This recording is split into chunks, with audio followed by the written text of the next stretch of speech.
Hey guys, welcome to another video. So today I'm going to touch base on something that I got a question lately about. How can we create 3D views from floor plans? So this was kind of like a follow-up on a video that I did in the past. Here I have a video in the community where I create a stylized elevation and then I render it right to watercolor, or in this case a hand sketch or rendering. And I think a lot of people start also asking, well, if I have a floor plan, can I create a 3D view of that image? And the answer is kind of. And there's a lot of things that I want to talk about. This video is related to going from floor plans to 3D views. So this is the lessons I learned from spending over 30 hours on trying to create these things. Okay, so here we go. So first of all, there's two ways of picturing this. So one is the ideation part of it, and another one is the rendering part of it. So think about this. Whenever you are giving an image to an AI, right? Normally you are asking it to render it. So if I'm giving an AI here, like for instance, I'm going to go here.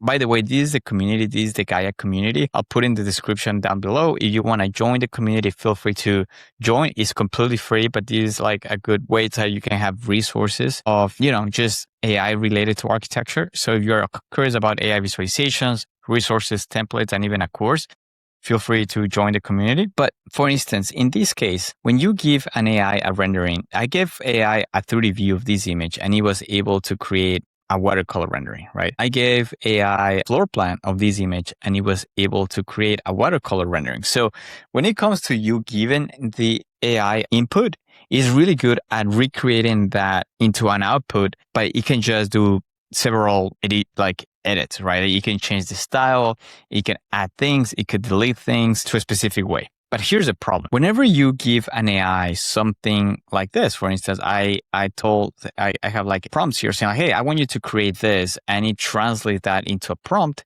and then it gives me this. It's great. But depending on which AI I talk, it's going to give me a slightly different building, right? Because it's not clear. I'm defining it with talking to it, right? So think about this. Like if you're in a class and you give the exact same description to 10 different people and you tell them to draw something, right? Most likely the 10 people, all of them are actually going to draw it slightly different. And that's the way you have to look at a floor plan, right? So whenever you are giving an AI a floor plan, in this case, I came here, I told the AI, hey, I need you to create a 3D view of this image. I even gave it like an arrow saying, like, hey, see where the pointing arrow is here. I want to create that. I even gave it a description saying, like, hey, it's a modern kitchen. I want like light gray things, blah, blah, blah, blah, blah. But just think about there's a lot of questioning still, right? Like I still don't know where the lighting fixtures are. I'm not telling the AI like what type of flooring I want. I'm giving it a basic description of like the layout, but also kind of maybe the color of the cabinetry, but I'm maybe not giving it the description as far as like what type of cabinetry, what type of appliances, or anything like that. So this is the result, right? So you should have like a L-shaped kitchen, right? And then you should maybe have a table in there, maybe perpendicularly. So this is what I got. I got an L shape, but you think like this is very different, right? There's a hallway, which kind of is a hallway with a door here. But if I'm looking at from where it's looking, the dishwasher and the counter should be on the left side. And these should be on the right side. The fridge should be on the right side. So all these should be flipped. And even like that's still not 100% accurate, right? You still have a door here on this side that I just don't have a door in there. And everything just looks off. And this is just one example.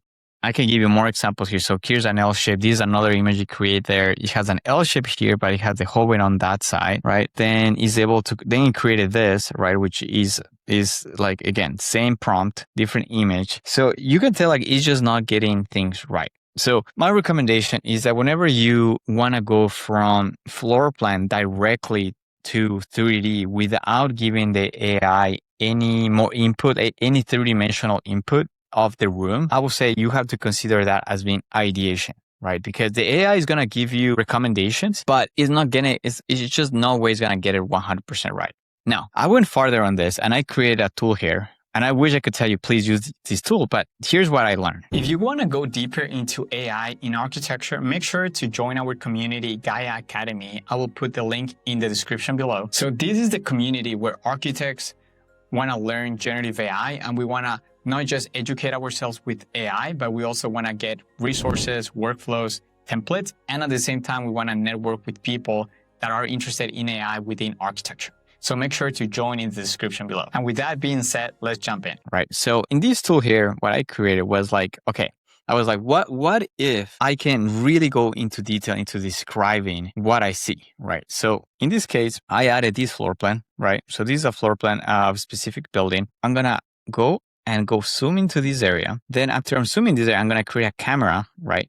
I'm going to view all this. Now, from there, I'm going to go and tell it like the focal length. I'm going to tell that I want eye level. I'm going to confirm this, right? Once it confirms, then I'm going to tilt the camera towards a 90-degree angle, right? So it's able to read things in a way that, you know, it's left to right, because in the previous example, what you saw was that it's flipping the results. So I'm like, okay, if I turn it to be perpendicular, then we know that now it's going to know that the dishwasher is on this side, induction is on this side, fridge is on this side, right? So I was like, okay, great. So with that, I'm also going to tell it like, because it's an image, sometimes it's not able to identify walls, doors, windows that easily. So what I'm going to do is I created like a tool here that you can go here and close these things here, right? Now, I'm not going to worry about enclosing this here because it's beyond the perspective of what I can see in the camera. So I'm just going to close it like that. And I'm just going to close it. Again, I'm not going to worry about too much of this because this should not even be in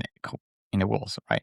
So once I have that, I'm going to close the outline. So it actually closes the outline. Now I'm going to add the doors, right? Add the doors. Not that it matters that much because there's no doors on this side. I'm going to add the windows here, right? Which again, there's only a window here. So that might matter for lighting. Right? There's no windows on this side. So I'm trying to keep it super simple here. So once I have that, I added a feature here where you can add fixtures here. So you can kind of like tell it really quickly, hey, there's a fridge in there.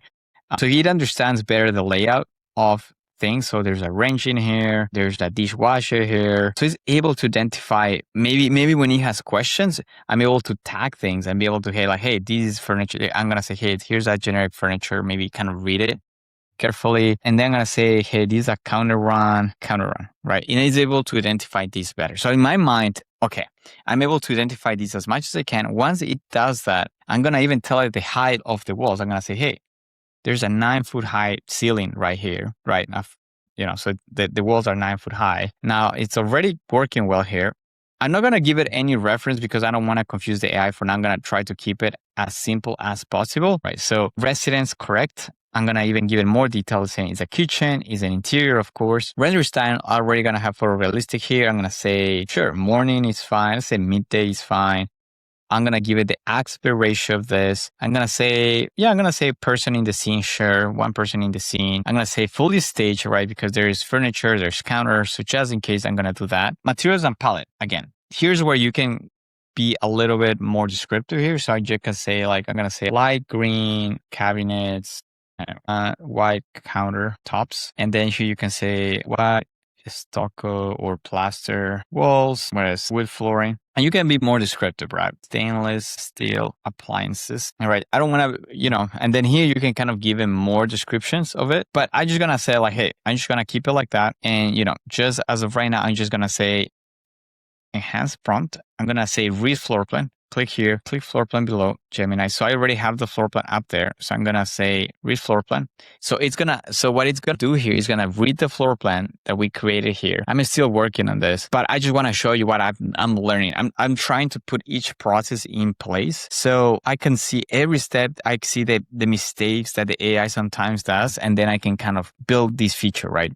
So from here, you're able to see how it's reading the floor plan, right? So I'm saying based on the provided floor plan, establish camera settings, here's the room. The room is a large irregular shape open floor plan defined as a 14 corner perimeter. It combines with a kitchen and dining areas. It has a great room, blah, blah, blah, blah, blah. Now, it's just able to identify this. I haven't really been able to kind of make it describe so well to where the prompt is really good for setup. So here I'm going to optimize it for it to kind of optimize it for Nano Banana, right? So it arranges the prompt, right? So rather than just being descriptive, it organizes the prompt so it actually creates like a task, creates specificity, creates all these ingredients that a great prompt has, right? So now that it's able to enhance the prompt, now I'm going to choose the model. So I'm going to say Nano Banana Pro. I'm going to say a 2K, and I'm going to give it 4 images, right? And I'm going to generate the rendering. So how does this work? In the backend, I'm connecting my API into this application, but I'm actually able to build this application to where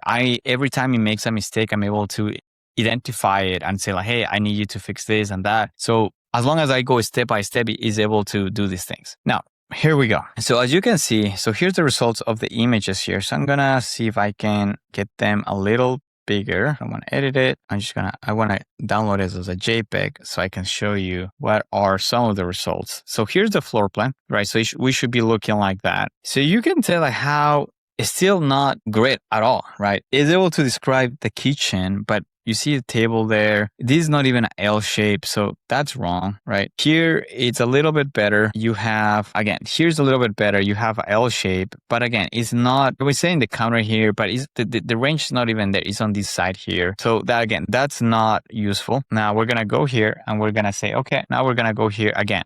You should have been flipped to the other side. So no useful at all either. And well, this one here, we can see it there that it's also not good at all. It's kind of like the first one, right? So that's kind of what I've been working on. I've been just testing because this was a question that came to me sometime like a few days ago, one of the members of the community. And I've been playing with, as you can see, I've been playing with floor plans and everything, but I'm getting there's times where it gets things close. If the floor plan is simple enough, right? In this case, I get it that there might be some tricky things here on the floor plan, right? Because it's a L shape, it's a little weird, has a corner. But if you maybe if I do a rendering from the great room, it might be able to render it a lot better.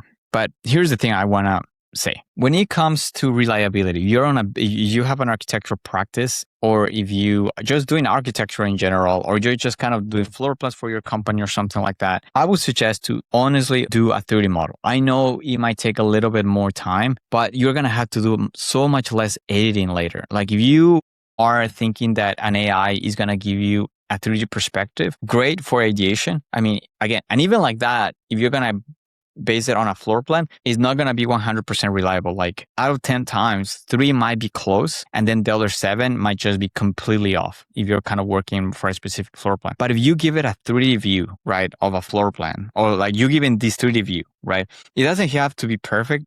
It could be as crude as this. You can even give something like this to an AI, but the fact that you're already giving it the information of the ceiling heights, you're already kind of giving it like a basic layout of where are the mirrors located, where is the cabinetry located, where is the door located. Then you can it could really start rendering these things. You can kind of give it a mood board of the interior design of what you want, the tiles and stuff like that. And then is when it starts making really good results. So my recommendation is do not go from floor plans to 3D views unless you're really just looking for creativity.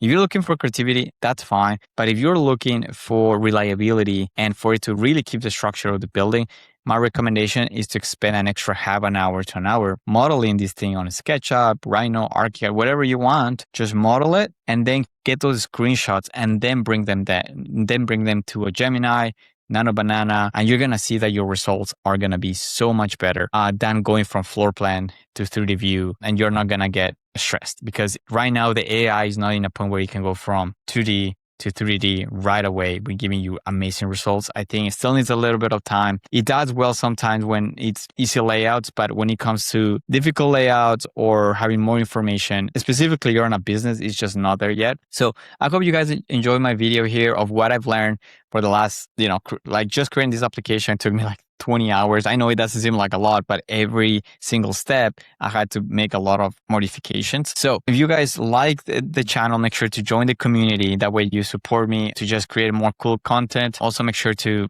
put in the description what else you like to see, and I'll see you in the next one. Thank you.